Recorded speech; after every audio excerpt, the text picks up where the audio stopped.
Welcome back to another episode of an interview with. Today, we've got the lovely Toasty. Hello. AKA Brandon.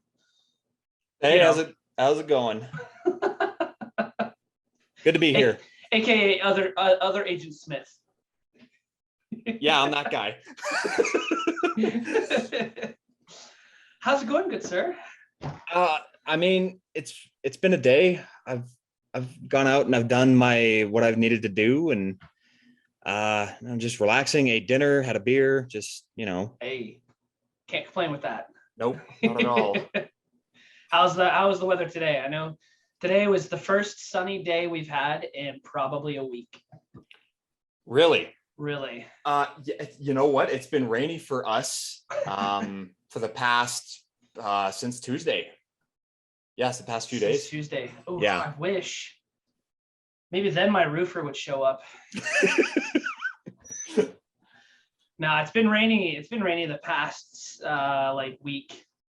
Today was the Sunday. It didn't rain, but it was supposed to, and it was just overcast. And then today was the first time I actually saw the sun. Isn't that such a good feeling when you see the sun after it rains a bunch? Yeah.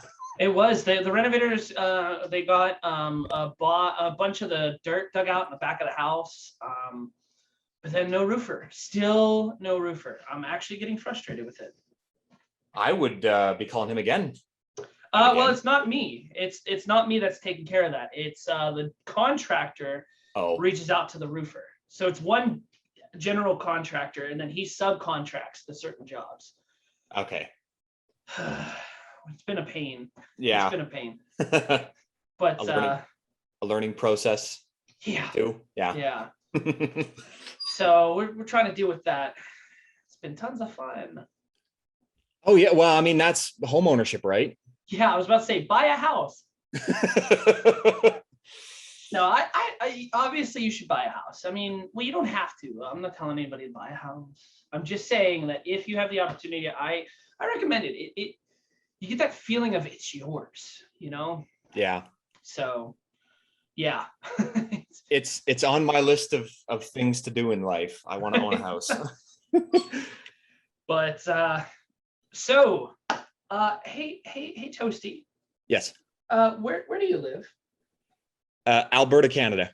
Oh, from Canada, eh? Yes. We're in the land of igloos and maple syrup and Timbits. And flannel. And flannel and lumberjacks. The great flannel state. You bet your ass, man. Oh, I could hear it now. Asgard's gonna listen and it's gonna be like, what is wrong with you? Canada. I mean, what's wrong with me? Where would you like me to start? Whoa. We have topics for today. Oh, okay. We'll get that on the next one. That's right. We're supposed to do, things. Oh man, I can hear him say, Canada, what? Yeah, the great northern state. Yes, the great northern state. So with you being in Canada, how has Canada dealt with the whole COVID thing? Oh, well, I mean, that's something I think that's going to vary quite a bit, depending on where you live. Like the opinion on that, I think is going to vary where you live. Yeah, same with the US. Yeah. Same with probably a lot of places, unless there's places like, I don't know, Mother Russia. Wrong. Yeah, that, or I was going to say Germany actually seemed to get a handle on it pretty well, from what I understand. At least New Zealand did. Oh, did they really? Yeah, New Zealand had like no case. Well, I mean, they had very, very few, but they just had one case and they shut down their entire country. Yeah, now that's extreme, but they're not going to get infected. True. They're also considerably smaller than either of our two countries are. Our provinces for you, but our states, I think New Jersey is as big as New Zealand. I was going to say, yeah, the most U.S. states, especially like Alaska and whatnot, and most Canadian provinces are way bigger than like a lot of, whole countries in Europe. What's that one island way out on the East Coast, Newfoundland? That is Newfoundland. Yeah, I'm sure that's bigger than New Zealand. Yeah. Oh, So yeah, it's been a trip. It's been a trip, but I mean, hey, we're pushing through, right? we're doing the best we can, and Yep. that's all anybody can really do. Yep. And like, and I see people freaking out about it all the time, and I'm like, I mean, you can't be afraid of it, but you still got to take precautions. You know what I mean? You can't let it like dominate your life. Yeah. And so how the country's handled it, I mean, we've done the best we can. Certainly, I think, my opinion, we probably could have done better, but I mean, hindsight's always 2020, right? Yeah, I was gonna say everyone could always do better in anything they do. So unless you're shooting dead bullseye every single time. well, I mean, and that would make you Hawkeye. And there's a lot of people out there, I think, who wish they were Hawkeye, but I mean, I obviously I didn't, but when I was in the Army, they have qualifications ranks. And so there's just your basic marksmanship for rifle. Then there's what is it? Sharpshooter, then expert, then Hawkeye. And it's an actual commendation you get on your dress uniform. Is it actually? Yeah, Hawkeye is 40 out of 40 targets. So for the Army, for qualification, basic training, and honestly, throughout your entire career, you have to go certain times to requalify with weapons. You're on a range where you shoot 30 rounds laying down, 10 rounds kneeling. So you have two 20-round magazines. And yeah, you have two 20-round magazines. You have 40 targets total, 30 of them laying down, 10 of them kneeling. Targets ranging from 15 meters to 350 meters. Wow, yeah, that's impressive to be able to hit all of those one after the other. I shot 37 out of 40. That's pretty damn good. That's advanced marksmanship there, good sir. For the Army, they call it expert. And sorry, that's the one under Hawkeye? Right under Hawkeye. Right under Hawkeye. 36 to 39 is more expert. And then 40 out of 40 is Hawkeye. Nice. Yeah, it's... I can shoot. I wish I could shoot that well. And that's iron sights. Oh, you're using open sights too? No scoped optics or anything? Yep, that was open sights. Yeah, no, I couldn't even shoot like that with a scope. So I'm just saying, I could shoot. Yeah. So since we're on the topic of shooting and guns and whatnot, do you shoot? Do you like shooting? Do you shoot? I sure do. Okay. Target shoot. Was that? I target shoot and I hunt and I own guns, and it's all a lot of fun. So what do you currently own? A number of different firearms. I've got rifles, I've got shotguns, I've got handguns. Starting with rifles, I've got myself, what is it? Number 1 Mark III SMLE Lee Enfield, 10-round mag, bolt action, 303. Right. Okay. I've got Winchester 1894 30-30 was my grandpa's. That's pretty old gun, because it was I forget how old exactly, but it's early 20th century old, and it still shoots straight enough. I've got, what else do I have? I got 3 different shotguns. I got myself side-by-side 12 gauge, a lever action 12 gauge, and a pump action 12 gauge. So you got all the 12 gauges covered. Yeah, that's all I normally use. Wait, I missed that. Did you say you had a break action? Yeah, side-by-side, double barrel. Ooh. Yeah. Ooh. Yeah, man. The traditional get off my land or you die gun.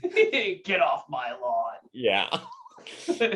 And I've got how many handguns do I have? Well, I've got a Colt Python. Of course. I've got I've got a Colt Python. I've got a Colt 1911. I've got a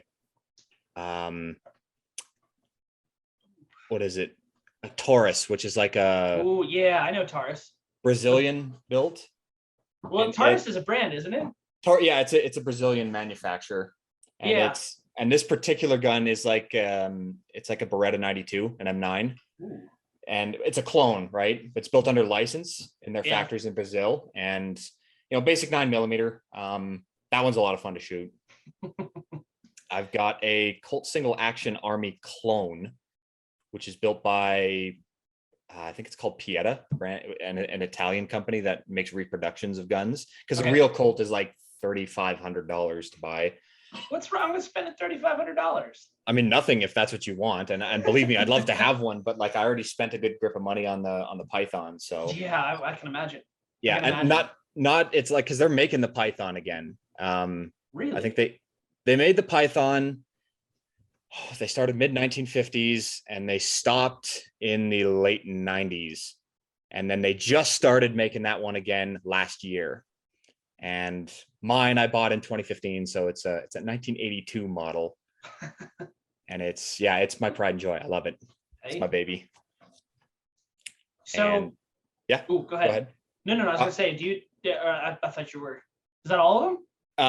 Let's see. The two Colts, the Colt clone, the M9 clone. So I've got a second Taurus as well. It's a I forget what it's called. It's basically like a Smith & Wesson 686. Okay. If you've heard of that. It's a 7-shot revolver, stainless finish, 6-inch barrel. Really like, standard run of the mill double action revolver. Mm-hmm. Also a 357 mag. So yeah, I've got 5 total. I only have a 300 Savage mag. Yep. A 22 250. Mm-hmm. And a 17 HMR. I mean, those are some pretty good rifles if you just want to do kind of any standard target shooting in general, or even some light hunting. And lights is the keyword there. Groundhogs. It's 17 HMR. Nothing bigger than a groundhog. Yeah. 20. Yeah. The 22. Well, the 22 250. You can deer hunt with that. Really? It's a little more difficult, but you can deer hunt with it. Because here in I don't want to say all of Canada, but in Alberta at the very least, I think the minimum for deer here is a 243 Winchester or similar sized cartridge. Oh, okay. Well, it's a 22 250. It's close-ish. It's 22 cal. I don't know what the 250 means, but yeah. No, I usually use a 300. I usually use a 300 with hunting. Mm-hmm. So, because I want to make sure it's dead. Yeah, I mean, as long as you place the shot, right? It's a 300 Savage mag. I mean, yeah, but if you shoot it in the ass, it's probably still going to live for a little while. You got to. Okay, listen. You got a point. First of all, I'm not going to shoot in the ass. I hope not. I mean, come on. If anybody hunts, you know where to shoot. I'm just saying that I could shoot anywhere from the front, right behind the front shoulders and up towards its head, and this thing ain't living. Yeah, I agree. It ain't living. In fact, with a shot like that, it probably ain't going far. Even if it doesn't drop, Sorry, you said 300 Savage? Mag, yes. 300 Savage Magnum. Yeah, no, that's not going anywhere. It's not going anywhere. And that one's open sights. So you got a scope on the other two then? I do have a scope on the other two. Okay. But that one, no scope. Iron sights, baby. That's I mean, I none of my rifles have scopes either, but really? The Enfield doesn't, the Winchester doesn't. I think putting scopes on lever action rifles, unless they're like a modern lever action rifle, is kind of sacrilegious. I feel that. This one is my grandfather's gun. Yeah. We looked it up. It was built 1954. Nice. Ish. Yeah, good vintage.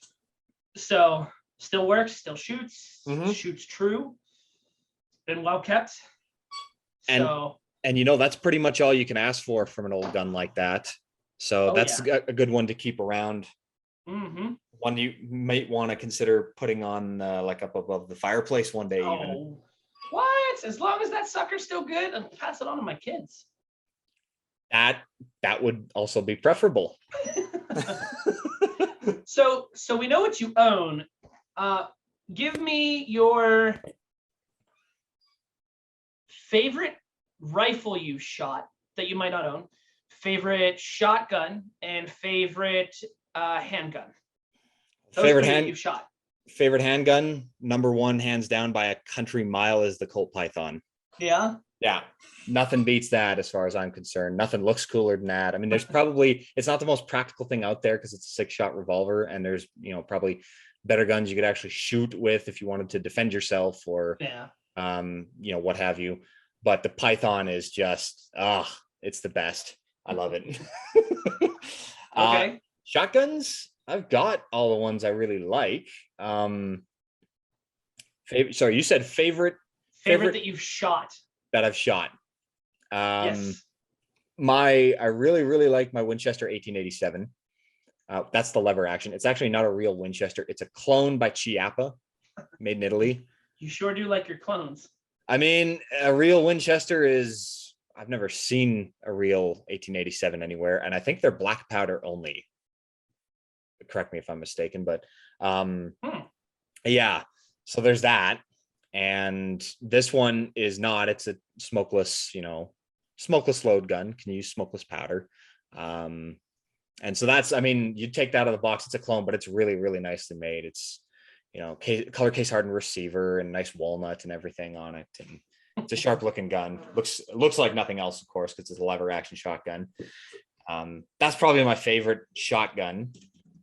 Okay. And my favorite rifle has got to be my grandpa's Winchester 1894. Because it was from him, and it's over 100 years old and still, like you said, shoots true, shoots straight. And I've been trying to get a deer with that gun past several years and have not been successful, but I'm going to keep trying. Keyword trying. Yeah. Do or do not, man. There is no try. Yeah, exactly. It's, I'm just going to keep going until I get one, because that was sort of a thing. Take the old gun out and get one for grandpa because he can't anymore. Right. So, Hey. Yeah. Okay. So, if you could own any gun, what would be your dream gun to own? Tough one. Yeah, that is a tough one, just because I've got, like, my dream gun was the Python, and I have that now. So, I mean, there's a lot of other nice guns though, right? I wouldn't say no to a nice X-frame Smith and Wesson, like a 460 or a 500 Magnum. I really like the old German Luger pistols. Those are really cool. Ooh. Yeah. Or maybe a Mauser C96. If you've played Battlefield 1 at all, a lot of the guns out of that. The old, like, early to mid 20th century firearms used World War I, World War II vintager with the stuff I like to stay around. Okay. So hey, that's solid. I know that mine, and you're gonna laugh. Everybody laughs. I want a P90. Ooh, an FN P90. Yes. Yeah, man. Yep, I want the P90. Yeah, I want the P90. I don't know what it is about it. I just like the look of it. I mean, you're obviously a Counter-Strike fan then. I played Counter. That's good. I'm kidding. It's been in a lot more games and movies than just Counter-Strike. I was gonna say, I mean, it's actually the choice gun. If you go back and look in Die Hard, the first Die Hard, it's used by many of the henchmen in that. But I mean, it's a common gun to go to for movies. It's a common gun to go to. But I don't know. I just like the look of it. And they, correct me if I'm wrong, they have sort of this weird box magazine that sits on top of the gun. Yeah. Top fed box magazine, 50 round. And they have a stupid rate of fire. Like a pretty significant rate of fire if it's fully auto. That's right, because there's also, I think there's one called the PS90 or something along those lines, and it's a semi-automatic version. Yep. And obviously not full auto, but yeah, which is the one I'd have to get because America.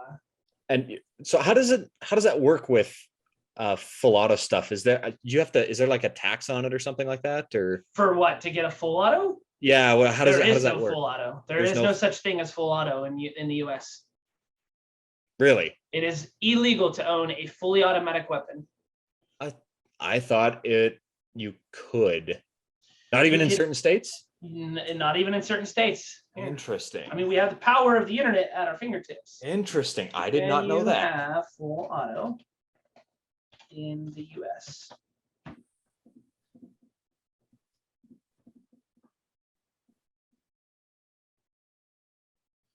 What? This is news to me. All right, so we're all learning something new. I just looked it up on Google. So I didn't realize to get a federal firearms license. Oh, you need an FFL. Okay. Yeah, the FFL holder can purchase and sell machine guns regardless of when they were made, and they can even legally make their own machine guns or lawfully convert current firearms into full autos. As a private citizen without an FFL, you can only buy an old machine gun over 35 years old. It'll likely cost north of $15,000. You have to wait around a year for the transfer via the ATF Form 4. I did not know that. A private citizen can lawfully own a machine gun only if the processor isn't a prohibited person, the full auto machine gun was made before 1986, and the relevant state law does not ban the firearm, whether banning machine guns outright or any firearms with certain features. So yeah, that last one is basically if you live in California. Well, I mean, you'd be surprised. There's some other Massachusetts, I think, is another. There's some other states that are prohibit the ownership of fully auto. I doesn't surprise me. I think Illinois is another one. Yeah. Did you know? Okay, so it's a stupid law, and they never uphold it. But did you know that it is illegal to pronounce or mispronounce the state of Illinois while in Illinois? So say Illinois. No, that's not Illinois. I'm sorry, that's Arkansas. Arkansas. Arkansas. Yeah, it is illegal. It's in their state law. Is it actually? Yeah, but it's one of those joke laws. I think that kills me. I think the story behind it. Correct me if I'm wrong. Anybody listening or watching, correct me if I'm wrong. Let me know in the comments. But I think the law was created as a joke. One of the state legislators snuck it into one of the other laws being made, and it actually got passed. Nobody noticed it. Well, how do you like that? A government bureaucrat with a sense of humor. I never thought. I didn't think they existed. Right? Yeah, and that's how it's a law now. And they didn't want to get rid of it because they thought it was funny. That's awesome. No, I did not know that. Yes. You taught me something today. You know that? Holy. So I want to bring it back. You said about the P90 and CSGO. Yep. So let's switch gears just a little bit. I mean, sure. It's just a little. It's all right. We'll bring it back to manly stuff. But let's go. Let's talk about games. You said about CSGO and having the P90. Yep. So you play games, right? Correct. Correctamundo. You betcha. So what is your favorite genre of game? Like, what would you say is your favorite type of game to play? I have several. If I had to pick one, I'm a sucker for a good racing game. Ooh, okay. What type of racing game? Like the fantasy racing game, or like NASCAR, or arcade style racers like Forza, or I like simulation style racers too, like Gran Turismo. Okay. Need for Speed. That's another arcade title, but that's classic Need for Speed games. You make these ridiculous looking cars and go out and beat all the cops up and everything. Like, who doesn't love doing that, right? Yeah. My favorite Need for Speed title was Need for Speed Hot Pursuit 2. Mm-hmm. Classic. Hands down favorite. Yeah, that was good one. It has my my favorite car, but we'll talk about that later. Sure. So you'd go for a racing game? Racing, maybe I would say that racing would run even with first person shooter. Ooh, okay. I do like first person shooters a lot. I like a good, action adventure game with like puzzle elements, or really any sort of game with puzzle elements. Like if you ever heard of Myst or Riven way back in the 90s. Yes. Yep. Games like that. Those are point and click adventure games. Fun fact about Myst. You know the movies Jason Bourne, the Bourne movies? Yes. So did you know that Matt Damon, when they were creating the Jason Bourne video game, that they asked him to voice the character, and he said, yeah, only if you make it like Myst. Really? Mm-hmm. Okay, if we have another Myst fan, it seems. Matt Damon. I didn't know that. Not at all. Yeah. So that's a fun fact about that. He wanted it to be based upon or modeled after the game Myst, and they said no, so that's why he's not the voice in it. Interesting. Yeah, another tidbit you just learned today. Yeah, I mean, the Myst games are really good, and I feel like that's an underrated / underappreciated franchise nowadays, just because I don't think they're making those games anymore, and they haven't for a while. But like in the 90s, the early 2000s, like those were, I played those a lot. Oh yeah, Myst and Riven, and I think there was 3 more games that came after that. But like Myst 1 and Riven are always going to stick with me as one's for the ages for sure. Hey. So I like those. I mean, I played a lot of different games on consoles and on PC, and good old N64 and Super Nintendo, and you name it, man. I probably played it. Yeah, I never had the N64. Fun fact. Really? Never had the N64. You a PlayStation guy instead? No. So I grew up on the Super Nintendo, or the regular Nintendo, when I was like an itty bitty little kid. Yeah. Then it was the Super Nintendo Sega Genesis combo. Okay. I had both. I wasn't one or the other. Now, don't get me wrong, I played the Super Nintendo a lot more than the Sega Genesis, but they both were fantastic, especially when you play Sonic, Sonic 2, Sonic 3. My favorite was Sonic 2. Sonic the Hedgehog 2. Yeah, those are some good games. But grew up with the Super Nintendo, had the Super Nintendo for a long time. Then we got the GameCube in 01. Mm-hmm. And then we had the GameCube, and that was our most up-to-date console up until I got the Xbox original. Was that 2006, 2007? Ooh, you got that late. Yeah, I got The 360 would have been out by then, I think. No. Or before then. No. Really? Yeah, the 360. I mean, I'm not. 360 didn't come out until after I graduated high school. Did it not? When did you graduate? Release. 2000. Oh no, it did. What? I thought it was like 06 or 07 when they launched that. 05. November 22nd of 2005 was the release of the 360. Because I didn't have the 360 until I was in the Army. Oh yeah. Okay. And I left for the Army summer of 2000. Well, I left for basic summer of 2009. Okay. So I didn't have the 360 until 2010. And even at that, I had the 360, but then I bought the 360 Slim. Mm-hmm. Yeah, the redesigned version, because they always do that with the consoles.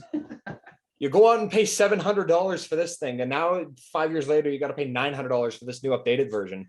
Yeah. Well, I mean, let's be honest. Technology, period, is like that. I mean, this is true. And look at how cell phones have advanced. Yep, phones. Bro, it's rough. Or like, because we're all using PCs now for like playing Steam and whatnot. Mm-hmm. Look at like every like couple of years they're coming out with new CPUs, new GPUs. Right. My wife and I are looking into saving up to get a new PC. Actually, we just got this.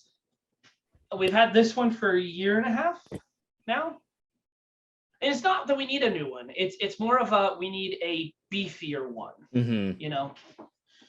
With my wife doing video editing.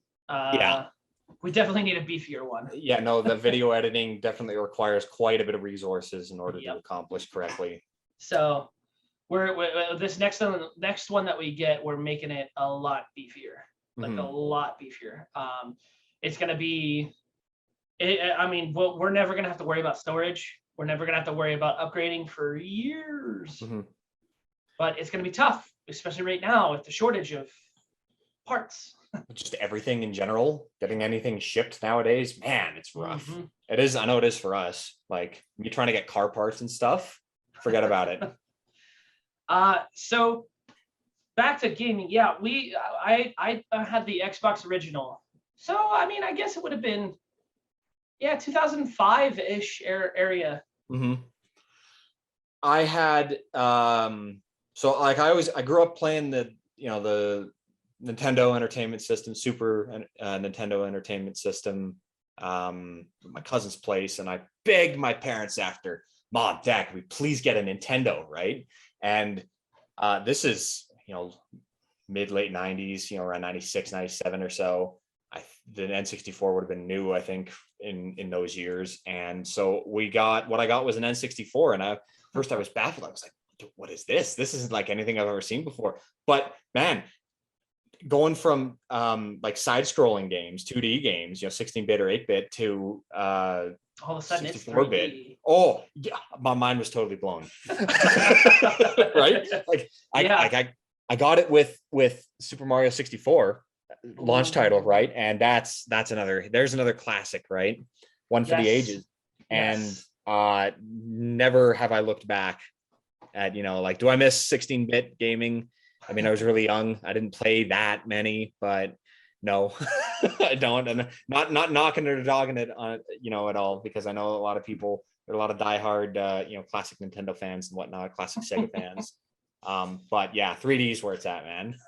Well, so yeah, I never owned an N64. I actually had to go over to my cousin's and to play it. So you few and far between. Did you play GoldenEye at all? Only with my cousin when I did play. Okay. Or when I was able to go over. But outside of that, not until I was rooming with a buddy of mine during college. Yeah, fair enough. So because that was the big introduction for me to the shooter genre. And yeah, there's another classic, right? So seeing that you've played all these consoles throughout time, right? What would be your favorite game of all time? If you had to pin one. Oh, I have it for sure. My favorite game of all time is not on consoles, or at least it didn't start originally on consoles. I think it was ported to the PlayStation, Xbox, perhaps later. Anyway, Half-Life 2 is it. And that is the game that made me realize how inferior consoles were and how superior PCs were. Because when I played Half-Life 2 at my buddy's house for the very first time, when it came out in 2004, 2004, man, it was like nothing I'd ever seen. The level of detail, you could go and interact with just like random objects on the floor. Like I don't know too many other games where you could do that. Right? And the physics and the gunplay, and oh my God, the storytelling, of course, is unparalleled. And to this day, that remains my favorite, and nothing will ever change it or dethrone it. There's been lots of other great titles, right? BioShock and Mass Effect, and you're listing off games that are on my list. I have BioShock. I have all three the first three Mass Effects. We just pretend Andromeda doesn't exist. Well, I've only played just a little bit of Mass Effect 1, and then it's slow.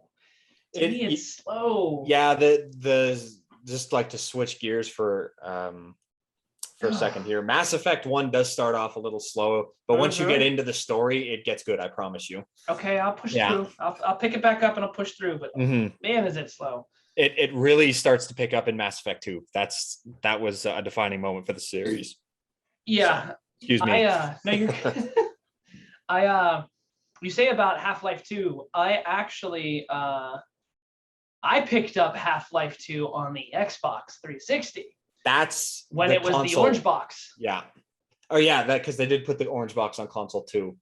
Did they have that as a standalone, or am I imagining it for Xbox 360 prior to that? No, it was included in the orange box because you got Portal. You got in the orange box, you got Portal, Mm-hmm. You got Half-Life 2, Mm-hmm. Half-Life 2 Episode 1, Half-Life Mhm. 2 Episode 2, and Team Fortress 2. Yes, sir. All of those So- are some fantastic games. Yeah. Yeah, not just Half-Life 2, but Half-Life 2 is the number one for me and always will be. Yeah. So if I had to give one of all time, oof. Hard That one's choice, rough. eh? Yeah, it's a tough choice for me because there's so many good ones. Like Mortal Kombat will always hold a special place in my heart because I grew up on Mortal Yeah. Kombat, Yeah. Mortal Kombat 2, Mortal Kombat 3, all on the Super Nintendo. But then there's the Donkey Kong series on the Super Nintendo. That's also a good choice. I mean, there's the 3 was weird. First one and second one were pretty good. Donkey Kong 64 was the one I played a lot. Great game. I'll take your word for it. Oh, you never played it? No, I never had an N64. That's right. You never had an N64. I keep forgetting that. I'm sorry. Just rub it in. Go ahead. Keep rubbing it in. Keep rubbing my face in it. You know what the best thing about having an N64 was? What? You could always gloat to all your friends that just had Super Nintendos and stuff. So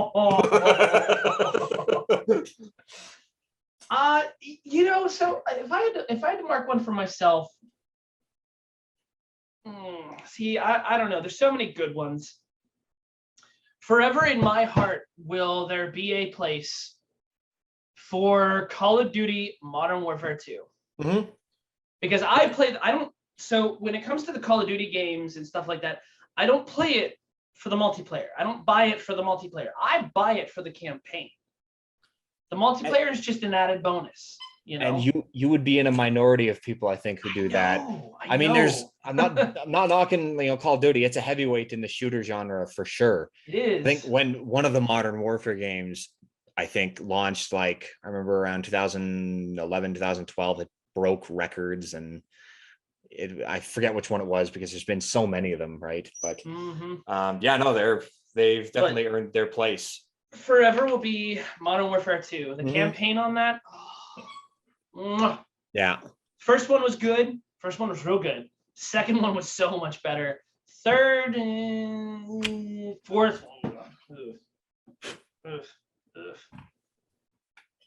Like we. Yeah. Anyways, so with all of this, we've covered your old, we've covered your favorite. Now, is there any game you're looking forward to coming up? I mean, I was on the Cyberpunk hype train. Of course, that's already launched, and I'm in the camp that really liked the game, regardless of the bugs that it had. And but anyway, the game I'm looking forward most to, I don't think I haven't really been paying attention. Grand Theft Auto 6, which is in development, I think that should be pretty decent. I mean, I believe it is, because I really like 5. I really like 4. There's another great franchise of games. No, not a fan. No, I'm a fan. There's certain I don't know. There's certain aspects to it that are just. I mean, killing hookers and stuff, among many other things. The rampages and all that have become ubiquitous with the series. So have you checked out? So speaking of new games, have you checked out New World? I've never heard of that. You know that? New World.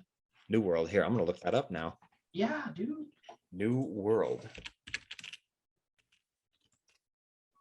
They just had the open beta. Set to be released on September 28th. It's an MMORPG. That's why. It is. I don't usually play those. Okay, I know this poster for it here looks familiar. I think I've seen this on Steam or Origin or something. Well, they just had the open beta for it. Okay, yeah, that would make sense. Yeah, they just had the open beta for it. I think it just ended. I can't remember if it just ended or if it's going to end shortly. Did you get a chance to play? I did not. I've watched people play because in order to get to in order to get to the beta, you had to pre-order it. Okay. That's it. This wasn't the open beta. I'm thinking of Splitgate, which is another one I cannot wait for release.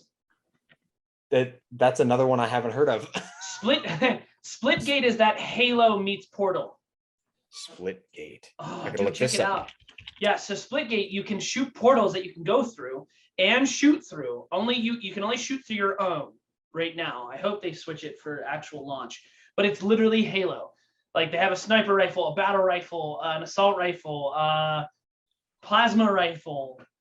Like they have all. I mean, it's essentially Halo meets Portal. Wow, it is too. Yeah, I'm looking at this right now. So Yeah. it's like, is it like a battle royale style? No, Or not battle royale. It's the same game modes. You get SWAT. There's SWAT, the game mode Yeah. SWAT. Oh, yes. SWAT, snipers and shotties. So it's legitimately Halo, but with portals. And you want to know a fun fact? I've never played any of the Halo games. What? Yeah, I know. I'm a big shooter fan. All right, folks. Thanks for tuning in. not dissing them or anything. I think they're on like the Microsoft store now, if you have a PC. But no, I've never played them, and not any of them, not ever. Man. And that's I think the biggest reason for that is because I never had an Xbox. Okay, so I never had an N64 or PlayStation. Yeah. So we're even. Yeah. We're even. And this game is so much fun. I think the how long is the open beta going for that? For Splitgate, you mean? Yeah, Splitgate open beta.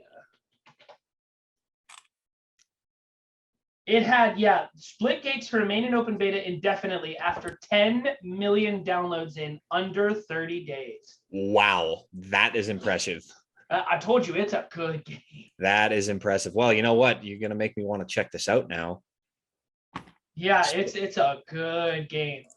It's a dang good game. Splitgate, a sci-fi competitive first-person shooter that's like a cross between Halo and Portal, was set to launch proper in July on PC, Xbox One, Xbox Series X and S, PlayStation 4, and PlayStation 5. But Splitgate's the developers launched to but 1047 Games delayed Splitgate's launch to August because the open beta was so popular. 2 million people downloaded Splitgate's cross-play open beta in just 2 weeks, which caused server issues. Yeah, I could see that many people definitely causing server issues for sure. 1047's 4 engineers out of a total team of 30, that's impressive, took the game from 400 concurrent players to more than 75,000 in a matter of days. And then it has seen more than 10 million downloads in under 30 days. Yeah, I'm looking at it right now. And it's free to play as the beta, of course. On Steam. So, you make me want to give this a shot, actually. I'm telling you, it is such a good game. Such a good game. Well, you know what? When they launch it, whenever it launches, we may have to do a game night. Yes, we will. We definitely will. Yeah, definitely. Oh, yeah, I am super excited about that. Damn.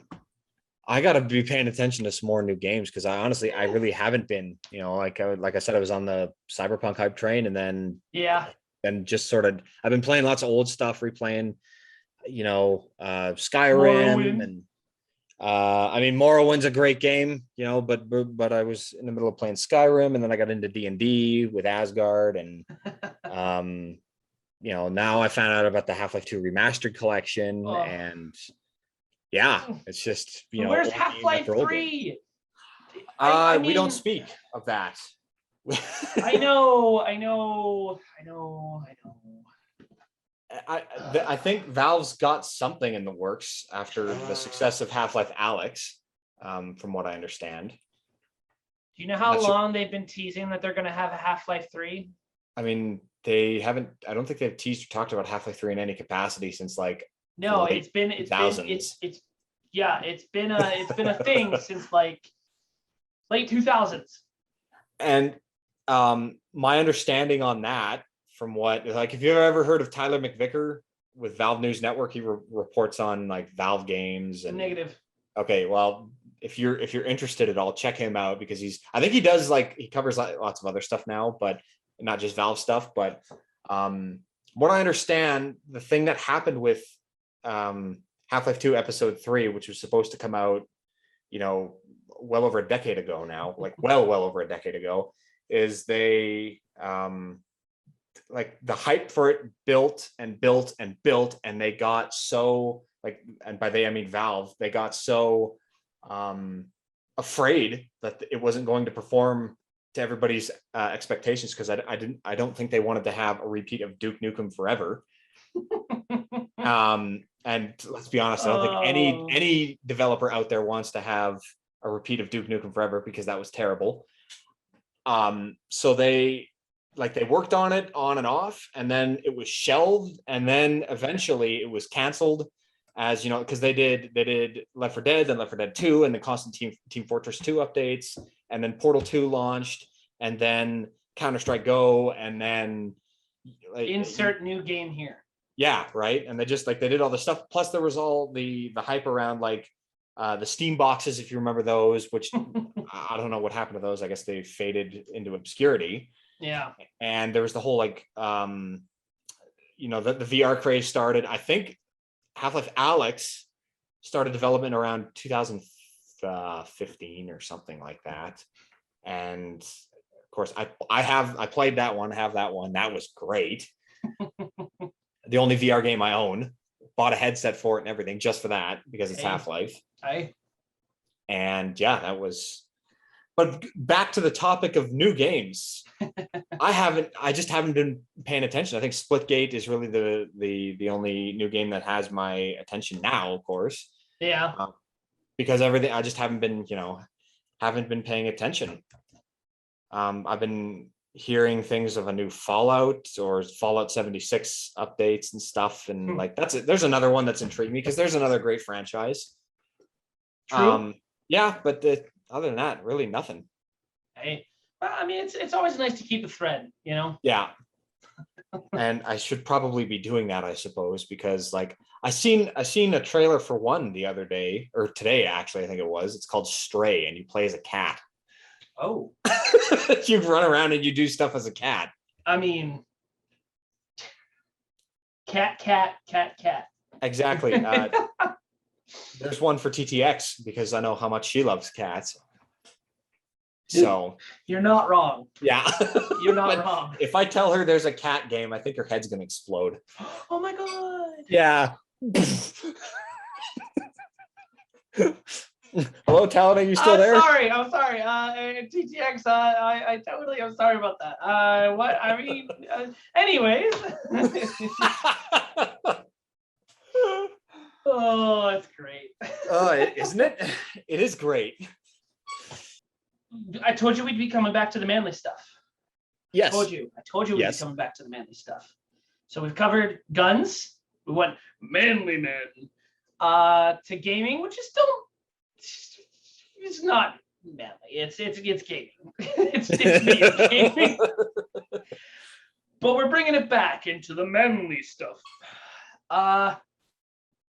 I know that you're a car guy. You know, correct. I will kick it off with I told you I would bring up my favorite car. It's one of the 3 cars I will own. I will own before I die. Let's hear it. And this particular vehicle is in Need for Speed Hot Pursuit 2. A late 2000s Dodge Viper. Those are really, really cool. Who doesn't like a Dodge Viper, right? Big V10 engine. I gotta ask, convertible or hardtop? Ooh, so I convertibles are nice, but honestly, out of the 2, I'd probably go hardtop. Yeah, me too. I like. Convertibles are nice. They're nice. They are. I mean, I like personally. The new GTSs are pretty nice, as are most of the new Vipers in general. But the old, like the first gen 90s Vipers, your GTS, I do like the fastback with the ducktail spoiler. Mine, I would take in red if I had one of those. Ooh, okay. Yeah. I know a lot of people like the blue. Blue's nice. So is yellow. There's a lot of nice colors for a Viper. There are. You know, you could give me a Viper in that's like neon green with pink polka dots all over it, and I'd still drive it. Is there really a bad color? I mean, if that's mustard yellow. Yeah, that's verging on throw up colors. So that's one. That's one vehicle I will own before I die. Another one is a 64.5 Mustang. Mm-hmm. Ooh. You said something about that, a 64 Mustang, to me once before, and we talked, and you said the 289 small block, and I'm assuming a 4-speed transmission, a manual transmission. Of course, manual. Yeah. Yeah, no, that's I gotta ask again, convertible or hardtop? That one would be convertible. Yeah, see, that's like a cruising car. That right? was convertible. Yep. Yeah, Again, fair enough. Looks beautiful. Looks absolutely beautiful either way, but that one would definitely be a convertible. Those first gen Mustangs, the hardtops and the fastbacks, I don't like as much as the I think the 67 on up, right? The one that was in Bullet. Yeah. Those are, if you're gonna do a Mustang fastback, those are the ones to get. But the earlier ones, they're all really nice still. When you're going pure muscle, the muscle era. Late 60s. Yep. Yeah. That's when you want. That's when you want non-convertible. You want that hardtop. You want that. Which leads into my other one. Yes. In my third and final one, a 67 Dodge Charger. 1967 Dodge Charger. Interesting. Most people go for the 68s or 9s of the 70s, right? I am aware. The first gen Charger. There's a criminally underrated classic car. Beautiful car, right? Oh, yeah.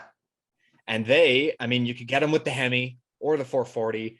They were sort of like a sport coupe, right? Nice leather interior, right? All the accoutrements of the Tay, right? So I can't fault you on your choice there. What color? What color? Probably the orange, either the orange or the black. Orange. I mean, black is the classic. If you're going to have a Charger driven by a bad guy in a movie or a TV show, black is usually what they drive.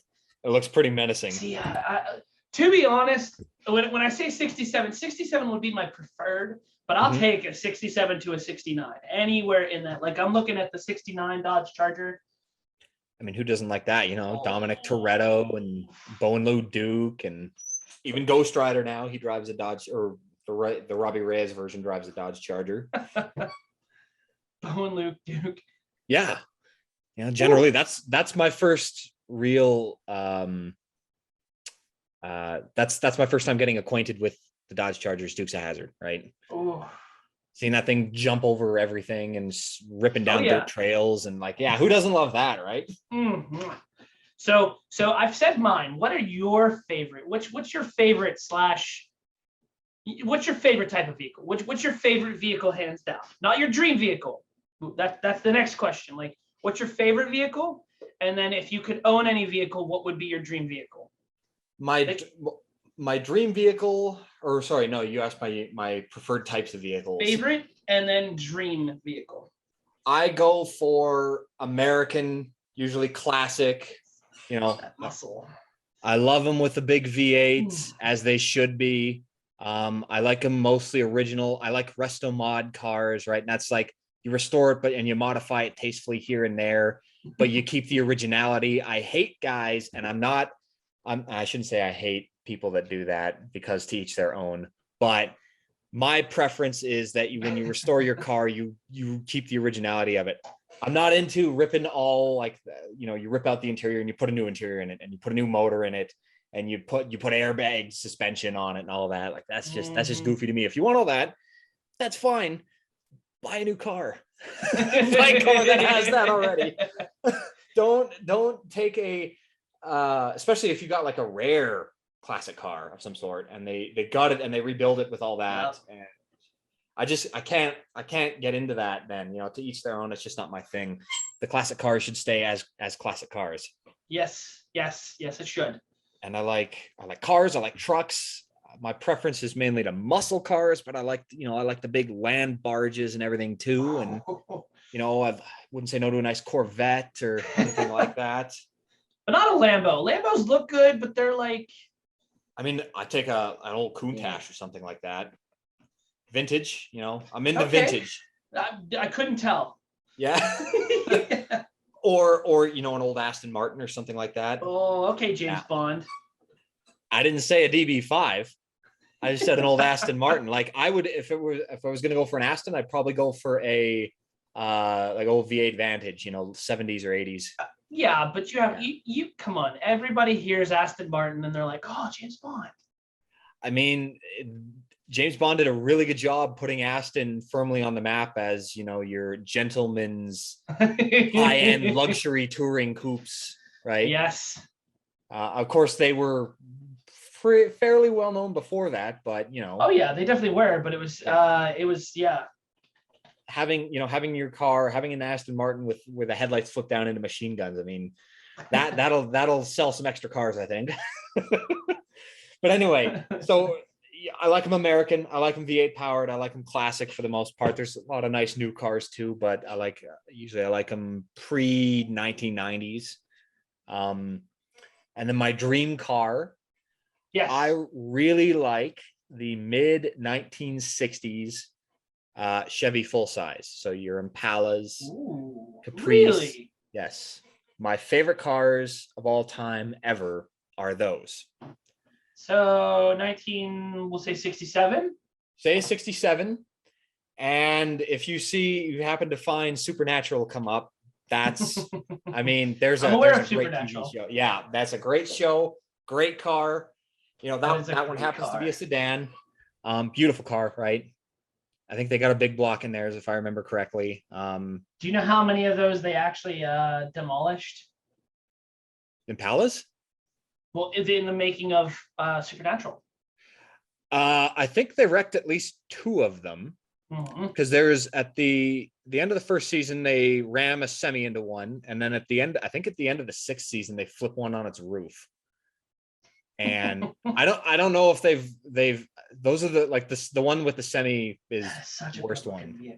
Isn't it though? It's such like it's large and it's brawny but it's got some class to it as well. And Chevy, of course, had it so you can order any engine you wanted in those things. So if you wanted, you could order a big solid lifter cammed, oval headed, high compression 427, right, in one of those cars, and it was a rocket ship, right?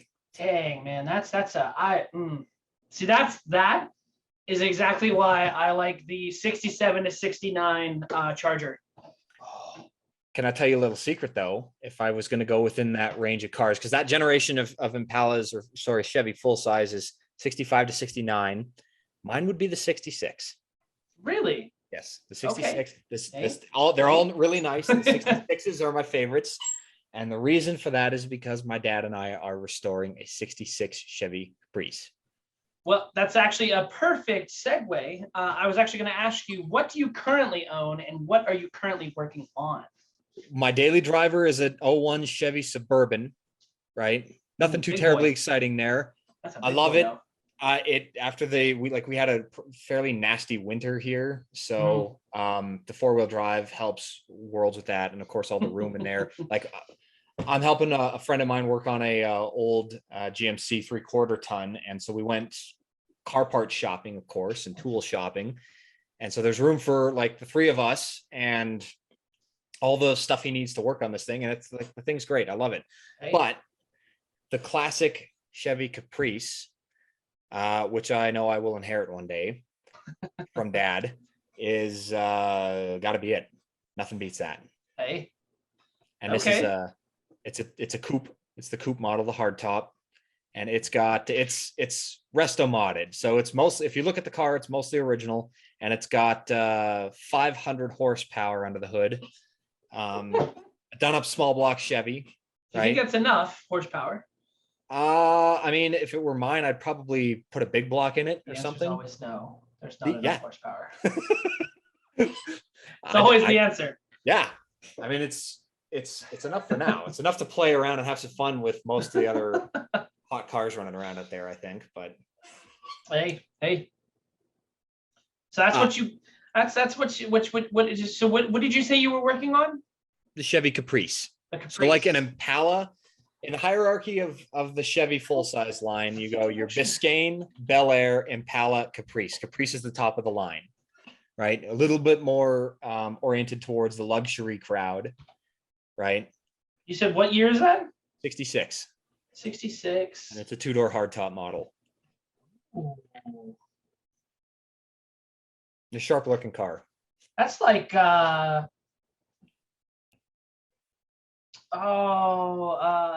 Supreme.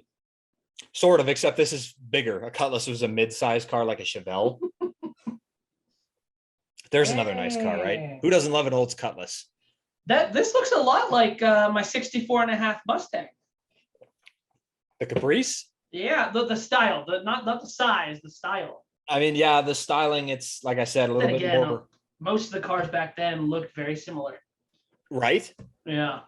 Yeah, it's they got it right with the styling. It's sharp, catches the eye. Like if you look at the interior on those things, oh my God, it's so comfortable, right? It's got the leather, it's got the center console and all that good stuff. And you know, we drive the car around and little kids stop and point and everybody takes pictures and people are always asking me, "Oh, you got a big block under the hood, or what have you done to it?" Yeah. AE Classic Cars is asking $28,900 for this very blue 1966 Chevy Caprice. That is a bit above its market value. Big block V8 engine, 396 cubic inch. 396, yeah. I was going to say it's either that or a 427. Quadrajet 4-barrel carb. So it's all factory then. Flowmaster dual exhaust. Except that's not factory. you gotta have them sounded just right.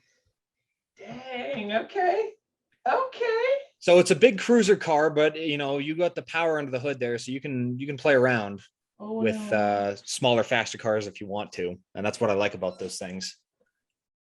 Dang. Okay, I like it. Yeah, I like them too. Nice.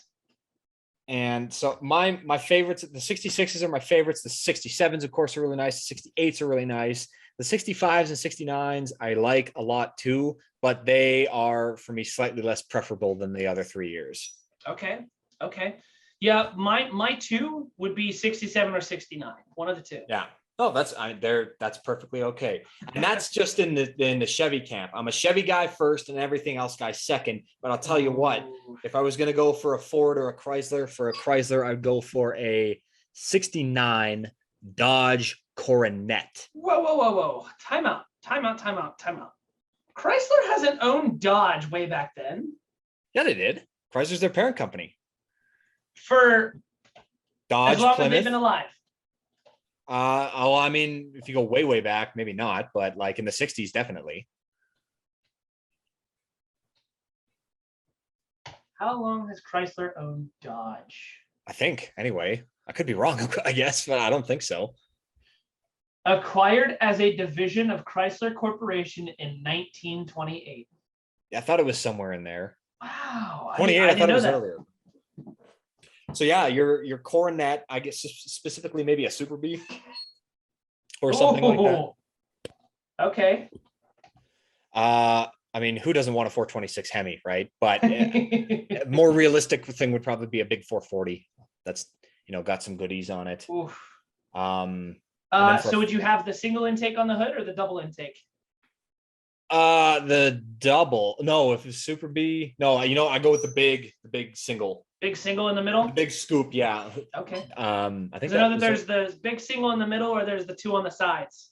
Yeah, the single one I think in the middle looks like it'll swallow a small child. And I want it to look really menacing, so I want that. Okay. And then for a Ford, I really like the Mercury Cougar, which is very similar to your Mustang. Sorry, what? Mercury Cougar. Yes, I'm aware of what it is.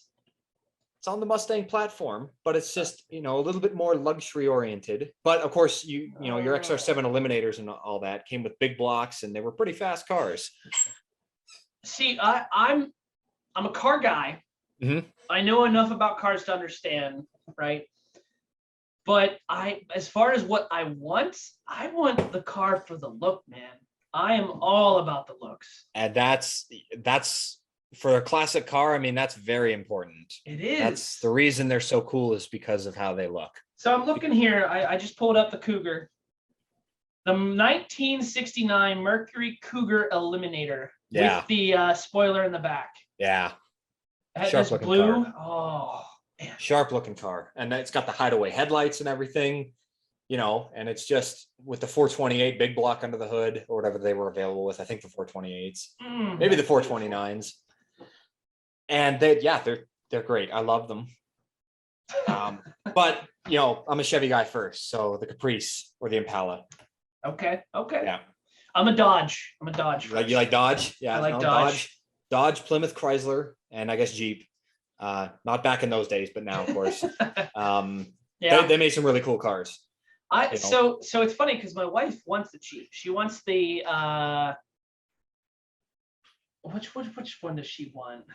Is it the Cherokee? Is it the Grand Cherokee that she wants, or is it she wants a Jeep? I don't remember which one she wants. I don't. Just as a side note, if you go back to you look at the Jeep Grand Wagoneers from like the 70s and 80s, those are hella cool, right? I've never even heard of a Wagoneer. You've probably seen them. You've probably seen them around. What year we're looking? Try 1979. Just, I don't know. They look pretty much the same throughout the 70s and the 80s. I have seen images of this. I've never actually seen one around. I've seen one or two here and there, but they're pretty rare, and they're actually stupidly expensive. Is this why Jeep came out with that truck? The Gladiator. Stupid truck. I personally dislike it. Again, I'm the all new about one? looks. Yeah, because it's based on the Wrangler, which it never used to be. It used to be based on these trucks you're currently looking at. That's what I mean. That's why I asked. Yeah. Like, if it was based on this, yeah, sure. It just looks like a truck that you made second row seating, and that's it. Yeah, the J10 and J20 Gladiator pickups. I mean, who doesn't love those? If you've ever seen Tremors way back in the day, they drove a Gladiator. Yeah, I think they drove a Gladiator in the first and second. Maybe it wasn't a Gladiator. Maybe it was just a J10 pickup. I think the Gladiator was a special trim level, but anyway, yeah, they drove an old Jeep, and like the old Jeep. It was a 1963. Yeah. It was a 1963 Jeep Gladiator. It was a Gladiator. I couldn't remember, but yeah, they look really cool. Oh, that was the only movie that Reba was actually good in. Reba was in Tremors 1. She was in Tremors 1. That's right. She was Bert's wife. That's right. I totally forgot that was her. That was Reba McEntire. Yep. Damn. Yeah, and then we're going back into the guns now, all right? Because he's full of guns, right?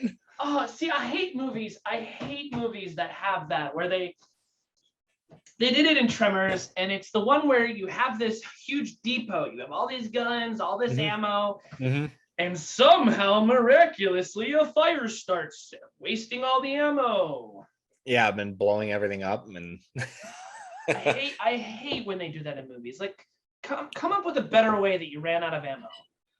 Yeah, we blew it all up. Oh no! We blew it up. Now we have to get creative. Now how are we going to take care? No. Yeah, exactly, no, right?